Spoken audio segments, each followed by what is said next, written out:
If Ra didn't die, what really happened in the Duat? You have watched the sun fall and called it an ending. Yet endings are masks that light wears when it teaches. The disk lowers, heat softens, the horizon drinks gold, and everyone says night has begun. Beneath that curtain, a door opens. A cedar boat waits where breath becomes river. The black current gathers itself like a muscle. Somewhere a drum begins under the skin, steady as consent. We step aboard without luggage. Names, roles, polished opinions, the clever armor that wins applause, leave them on the sand. The boat is small and requires honesty to remain afloat. The river does not threaten, it invites accuracy. Look back once. The dunes hold the sun like an ember. Look forward again. The ember has moved inside your chest. This is the secret of descent. You are not traveling away from light, but toward its interior. Listen to the cedar gossip about storms it survived when it was a tree. Listen to oarlocks speaking in a language that remembers forests and rain. The night does not begin by erasing you. It begins by listening so precisely that everything false grows shy. Your breath lengthens and the boat rises by an inch you can feel with your feet. The map is not made of ink. It is made of rhythm, and rhythm remembers what the mind forgets. You were told the underworld was punishment. That was someone's fear rehearsing itself as doctrine. The Duat is an anatomy of consciousness, a bright map drawn in darkness so attention cannot wander. Its gates are not walls, they are thresholds tuned to particular notes. You pass when you resonate and pause when you do not. Priests drew rivers on papyrus, but they were charting breath. Inhale and the prow rises. Exhale and the prow lowers. The current keeps its old promise. Carry whoever agrees to be carried by becoming simple. At first, everything you called you tries to climb aboard. Titles, grudges, practiced sorrow, rehearsed humility. The boat lists under their weight. One by one, lay them down. Notice the relief that enters your hands when they empty. Notice the sky deepen from blue to velvet, to something that does not have a word, because words are lanterns, and this is older than fire. Shadows do not threaten here. They teach by removing distraction.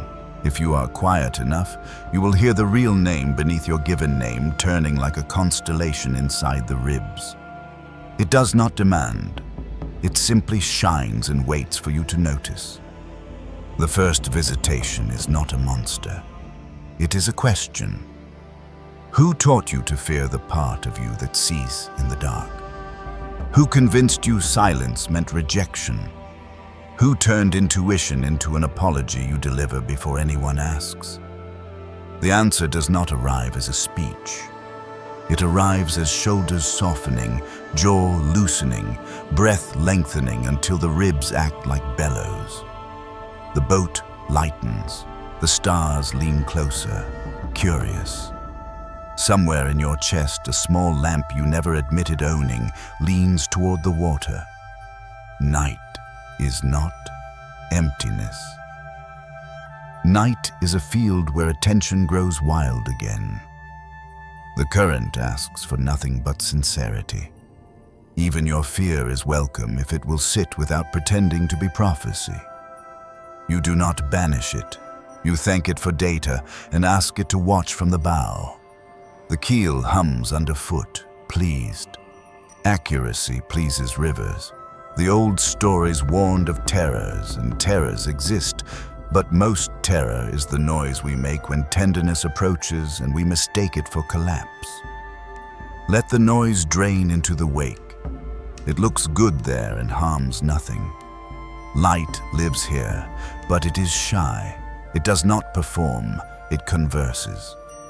Fine threads fall from nowhere and touch the surface like hair, carrying memories of days when you said something truer than you had rehearsed. Touch one, and your forearm warms as if a small sun leaned closer under your skin. Touch another, and a forgotten courage inhales and fills the room behind your sternum. This is not sentiment, this is engineering. The ancient builders did not love light because it was pretty. They loved it because it was intelligent. A ray is a messenger. A beam is an instrument. They learned to angle stone so that morning could tune the human instrument without breaking it. You feel the tuning now, a slow clearing like frost leaving glass. Nothing is added. Interference is removed. The river does not argue or convince. It calibrates. You are a string tightened to pitch by what you release, not by what you acquire. Somewhere on the bank, a jackal calls, and the sound stitches itself into the keel like a low thread. Even noises know where they belong when the night is listening. Chaos enters not as fangs, but as impatience. Skip the gate, take the crown, pronounce yourself finished. We have all obeyed that whisper somewhere. Tonight you choose differently. The keel, which has never pretended, speaks under your feet. Hold to the center. The current tightens like a question waiting for its true answer. You give one. Presence. Presence is not stillness, it is accurate movement. The river awards another inch of depth. On the banks, statues stolen by time leave their outlines humming, proof that nothing vanishes when it is understood. You row without haste, because haste is a costume panic wears when it wants to be praised. Birds of stone watch with blank mercy. Above, the sky keeps no minutes and therefore never runs late. In such a sky, ambition remembers its original job, to aim the heart, not to audition the ego. Somewhere under the ribs, the small lamp brightens and does not ask for permission. The serpent's rumor circulates like distant weather. You acknowledge it like a sailor feels pressure before a storm and secures the lines. The next gate has no sign. You recognize it by the way your favorite narratives stop working. The story that made you noble, the story that made you tragic, the story that made you indispensable. Each drops its costume on the floor. Beneath every costume is the same trembling intention, to be loved without negotiating away your light. The river hears that intention and answers. It thickens until each stroke requires a vow. You make one. You will not trade clarity for applause. You will not confuse mystery with vagueness. You will not spend another mile defending a mask that cannot hold sunlight. The oars respond. Their creak becomes a hymn. A wind like uncarved wood passes over the water and leaves the ovals of your mistakes shining the way scales shine on a harmless fish. You are allowed to be unfinished. You are not allowed to be dishonest. The difference arrives like cool water poured on fever. In its relief, you find discipline, which is simply love telling time with your actions. On a stone shelf, a shard of sun waits like a tool, forgotten by a careful hand. You lift it, and it does not burn. It softens. Fingers unclench. Arguments lose their caffeine. A sweetness that is not indulgence moves behind the tongue. This is not reward, it is calibration. You have matched the room. In such rooms, the past loses its defensive glamour and becomes instruction. You review choices that made your spine crooked and your voice louder than your listening, not to blame a younger self, but to retrieve the promise that younger self was failing to keep. Promise retrieved. Posture alters. The shard brightens, then fades into your palm as if absorbed. You realize you are absorbing light the way a seed drinks secret water. No miracle is occurring. Design is functioning. The Duat is the maintenance wing of reality, and you have finally shown up for your appointment. Tools appear as tasks. Repair this small tear in attention, oil that hinge of forgiveness, clean the lens behind the eye so it sees from within as well as without. Deep within, the current splits and rejoins. Two histories meet and decide to be a future. Sparks rise from the seam like gnats and vanish into a ceiling you cannot see. You do not chase them, you study the seam. Agreement is the mathematics of creation. The Duat is not a dungeon. It is a workshop disguised as myth, so only the honest get in. Tools lie everywhere pretending to be obstacles. This one polishes doubt into curiosity. That one turns rage into direction. This small, almost invisible file smooths the burrs from a sentence you have said too sharply for years. The boat glides as you work. Work here is prayer that refuses to flatter itself. Nothing is dramatic, and therefore everything is sacred. You begin to sense the outline of cities built for light. Halls that catch solstice like a cup, corridors that ring when a single vowel is sung at the right hour. Your mouth shapes the vowel without effort. The corridor answers with a chord you feel in the wrists. A memory drops through stone like a coin through water and lands in your palm. It is the first time you said yes while your marrow meant no. You hold it without flinching. Heat gathers, cools, and the coin becomes transparent. Through it, the river appears undistorted. That is the point. You are not here to collect merit. You are here to see. Cleverness survives corridors built by men. Clarity is what water recognizes. You tuck the coin not back into your pocket, but into the space above your heart where vows are stored. It melts and reappears as a feather on an invisible scale. The needle steadies. The boat eases forward. If guilt tries to board, you greet it like a traveler who has mistaken your boat for theirs and point gently toward the correct shore. Dignity returns not as pride, but as right weight. The lamp in your chest no longer feels small. It feels accurate. Accuracy is the kindest light because it does not humiliate. It reveals and invites adjustment. Ahead, a paler darkness gathers, the kind with edges. That is where morning rehearses. We are not finished. We are exactly on time. What remains is simple, which is why it is difficult. You will be asked to weigh your heart, not to shame you, but to ensure you can carry day without cracking the bowl it is served in. You will be asked to speak truth without embroidery. You will be asked to let the light that never left you be seen without apology. The boat slows, not to delay, but to bow. You row once more. The oar enters water like a key in a patient lock. The click you hear is older than your language. The gate ahead does not open. It relaxes. It trusts. You pass the way a promise passes from intention into action. Behind you, the river writes its signature in a script only dawn can read. Before you, something bright waits without hurry. It does not offer reward. It offers consequence. Your lungs widen for it, as if they had been practicing all along. You think of the world behind you, not to escape this one, but to bless it properly. Day must shine without confirmation. It must host quarrels and markets, and still bring wheat to knee height. You will return to it, not to prove anything, but to enact what you learned when the river weighed you and found you honest enough to continue.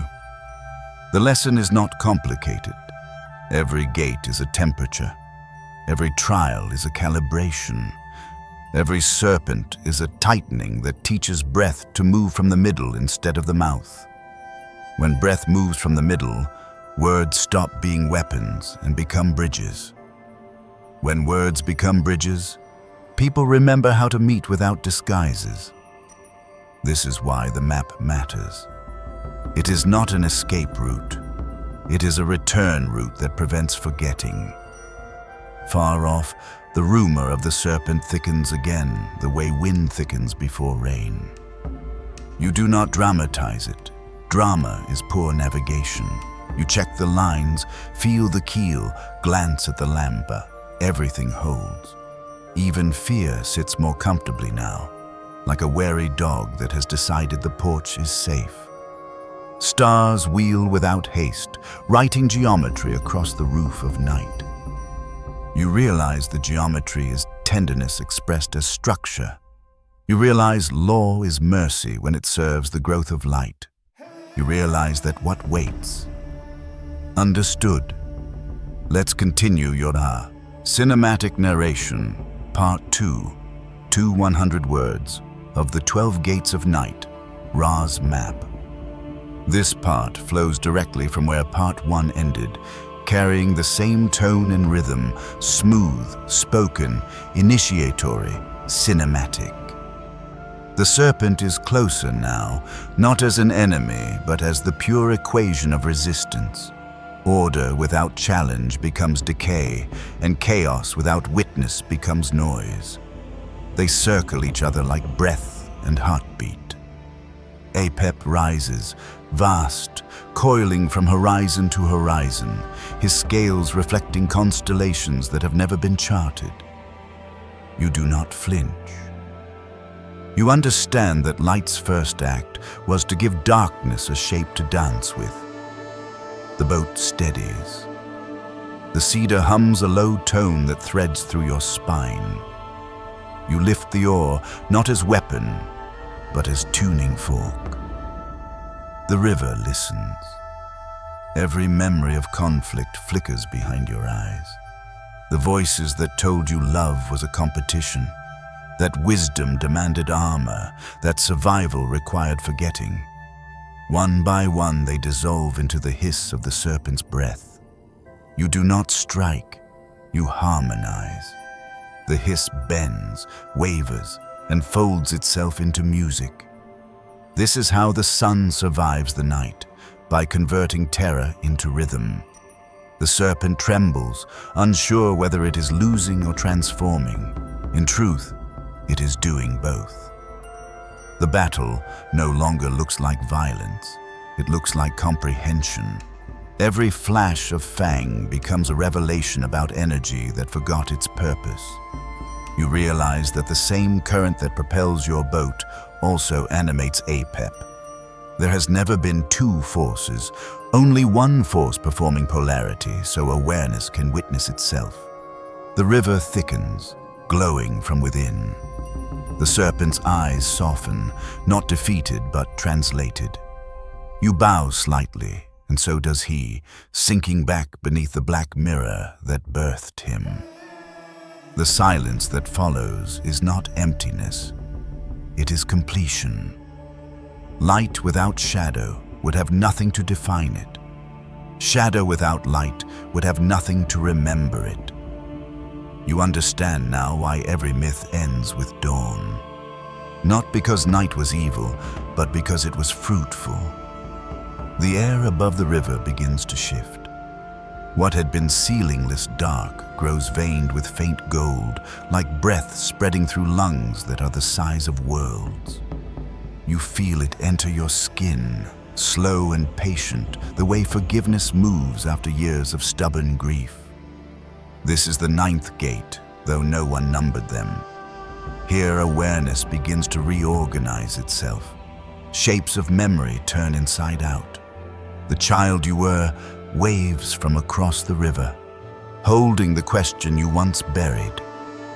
What am I? You answer not with words, but with presence. The answer rearranges the stars into a pattern that feels like recognition. You are not a spark thrown from divinity. You are divinity exploring its own texture. The boat rises half an inch. The current speeds like laughter that forgot it was supposed to be serious. The horizon breathes.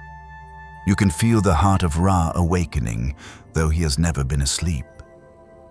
Sleep was simply another frequency of seeing. He, the you within the myth, glows from behind your sternum. You sense the priests of Kemet chanting somewhere beyond centuries, their tones vibrating through the architecture of this very moment. They were never praying to an absent god. They were syncing human time with cosmic memory. Each vowel they sang was a coordinate on this river. You realize you are not remembering a story. The story is remembering you. Light recognizes its own echo and answers with warmth. The Duat ceases to be beneath the world. It becomes the inside of it. A soft wind rises. It smells of iron and wet stone, the scent of temples that have not yet been built. The 10th gate is ahead, though calling it a gate insults its magnitude. It is less a doorway than a shift in scale. You are about to leave measurement. Everything you called large or small will exchange costumes. The sun within you and the galaxy outside you nod in secret agreement. There was never distance, only perspective. The boat hums higher, thinner. The planks become translucent. For a moment you see through matter into vibration, the scaffolding beneath form. Every sound you ever made still rings here, organized into a geometry of intention. Nothing is lost. Everything is stored as tone. The universe is an archive of every courage you almost remembered. You touch one note and it expands into a corridor of suns. Within that corridor, Ra stands, not as figure but as field, luminous, faceless, infinitely intimate. He smiles the way warmth smiles on skin. You realize that your eyes are his, seeing themselves from opposite sides of eternity. Light increases, not as glare but as understanding. You have reached the horizon of form. This is the 11th gate, where Ra begins his return. To rise, he must integrate every shadow he embraced below. You feel the same within your ribs, a magnet pulling both darkness and daylight toward a shared center. The underworld was never beneath. It was within. The ascent is not escape. It is exhale. The air brightens. You remember mornings when you woke certain something immense had whispered your name during sleep. That was this moment rehearsing itself. The serpent's energy, now reconciled, coils gently around the base of the boat, becoming a current that lifts rather than restrains. You think of every fear you once exiled and understand they were muscles waiting to serve, once taught the right motion. Nothing in creation seeks annihilation. Everything seeks function. The banks widen. Figures carved from starlight line the shores, silent witnesses to recurrence. They have no mouths because this is the realm beyond narrative. Yet you hear them perfectly, rise accurately. Accuracy here means coherence. To rise inaccurately is to repeat. To rise coherently is to complete. You breathe once more, and that single breath becomes a sunrise. The 12th gate opens, and there is no door, only revelation. The boat glides into an ocean of pure sound. You cannot tell if you are hearing or being heard. Both feel identical. The sound gathers into form, and that form is the first syllable ever spoken, the vibration that called existence awake. You ride within it. The horizon splits, not by force, but by invitation. Gold floods the world. Dawn is not approaching, it is emanating from your spine. You are Ra, and Ra is not a person, but the act of remembering. The sky blushes because the planet recognizes its own reflection. Every photon traveling from the star above has been mirrored by a photon rising from the core below. Between them stands humanity, trembling at the intersection of cosmos and clay. You feel them, billions of hearts blinking toward consciousness. Each one is a small gate, a miniature Duat. Your return is their dawn. They will call it sunrise, never realizing the star they see is the same awareness that beats behind their eyes. The myth has done its job. It turned physics into poetry so the soul could travel through it without burning. You understand now that every cycle, every descent, every night of confusion was preparation for this equilibrium. Light, aware of itself. The river fades into sand. The boat rests on shore that looks suspiciously like the same place you departed. Only everything hums differently. You step onto the land, and the sand greets you by name. It knows your weight, adjusted by everything you left behind. The dunes breathe, releasing ancient sighs trapped since the first dawn. In that exhale, civilizations are born, rise, forget, and remember again. You stand at the center of recurrence, no longer spectator but participant. Above you, the sun climbs, but you no longer need to look up. It is enough to close your eyes and feel the identical warmth inside. That is the final gate, realizing there were never 12, only one seen from 12 angles. The priests once wrote that Ra traveled with companions who steered the bark and fought the serpent each night. They were metaphors for faculties within the human being: intention, courage, insight, compassion. You see them now, not as ancient deities, but as aspects reawakened in your own bloodstream.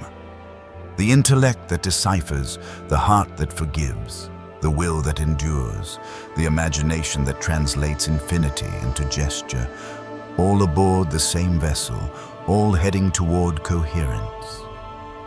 The myth is no longer literature. It is anatomy. The same light that pushes sap through trees pushes awareness through you. Every sunrise is a pulse within a larger being called remembrance. You inhale and the horizon exhales.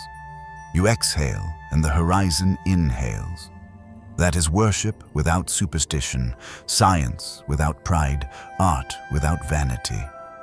Somewhere behind your closed eyes, the voice of the river continues, softer now, like a mentor stepping back to let the student speak. It tells you the map was never meant to be believed. It was meant to be enacted. Each gate is not a place, but a behavior. Honesty, presence, surrender, discernment, gratitude, forgiveness, courage, alignment, vision, unity, trust, love. 12 names for one motion, turning toward light regardless of circumstance. You realize initiation was never a ceremony. It was maintenance, keeping the instrument in tune so the song of creation can keep playing through you. You are not enlightened, you are functional, which is rarer. Functioning light does not need to announce itself. It simply makes sight possible. You walk across the sand and the footprints fill themselves. The desert erases nothing. It archives. The wind carries the dust of former suns, each grain a memory of another cycle. You are walking inside a clock that measures by awakening. Every life, every incarnation, every rise and fall of empires is one tick of that clock. Awareness expands not by conquest, but by inclusion. You feel the pulse of stars under your feet. Distance collapses. The same photons leaving this dawn will one day touch another world and tell them you existed, not by name, but by frequency. That is, immortality stripped of vanity, light sharing what it learned about itself. The temples of Kemet still stand, half in ruin, half in revelation. Stone walls whisper equations and glyphs the untrained call art. They were manuals. They describe resonance, the mechanics of ascent. Every pillar is a tuning rod. Every chamber, an amplifier of the solar word. You imagine the initiates standing where you stand now, eyes closed, faces lit by torches that mimic sunrise, repeating the sacred syllable that meant both light and law. You add your voice to theirs, not to resurrect a past, but to continue a current. The echo folds across millennia and returns as present moment. Time, it turns out, is the byproduct of light teaching itself patience. The Duat has not vanished. It has inverted. What was beneath is now within. You carry it like marrow. Every time you forgive, a gate opens. Every time you speak truth despite trembling, a serpent bows. Every time you choose coherence over cleverness, Ra rises a little higher through the atmosphere of forgetfulness. The world does not need more beliefs. It needs more remembrance. You have become that remembrance. People will sense it before you speak. They will feel the quiet around your words and call it peace. You will know it as calibration. The journey never promised comfort. It promised accuracy, and accuracy is love in motion. Night will come again, as it must. The sun will sink, and some will call it death. You will smile. You will know better. Descent is simply the inhale of existence, preparing for another exhale called dawn. You might even feel the pull to re-enter the river, to verify once more that darkness is fertile. That is not regression, that is rhythm. The gods were not immortal because they avoided cycles. They were immortal because they cooperated with them. To live as Ra is to die consciously and resurrect intentionally with every breath. Each moment is a gate, each breath a crossing, each thought a choice between contraction and expansion. The myth ends where perception begins. The camera of consciousness pans out. You see the entire circuit, the sun's bark sailing through stars, the serpent weaving balance, the souls below lifting their faces toward morning. Somewhere a narrator says the same line you began with, and it sounds different now. If Ra didn't die, what really happened in the Duat? He remembered. He became every beam, every eye, every spark that dares to see. The Duat was never an underworld. It was the inside of awakening. The map was never ink on papyrus. It was light, tracing its own pulse. You, the listener, are that pulse continuing. And so the story folds into silence again, waiting for another ear, another age, another dawn. The boat rests, but the river does not. Awareness keeps moving, soft, circular, infinite. You stand between worlds, neither god nor mortal, but the bridge they have always needed. Above you, the sky burns gold. Below you, the sand glows like memory. In between, you breathe, and the universe adjusts its rhythm to match yours. The voice inside, the same voice that whispered at the beginning, says quietly, "This is the return." And you understand. There was never a departure. There was only the remembering of how to rise. If this video resonated with you, let us know by commenting, "I understood it."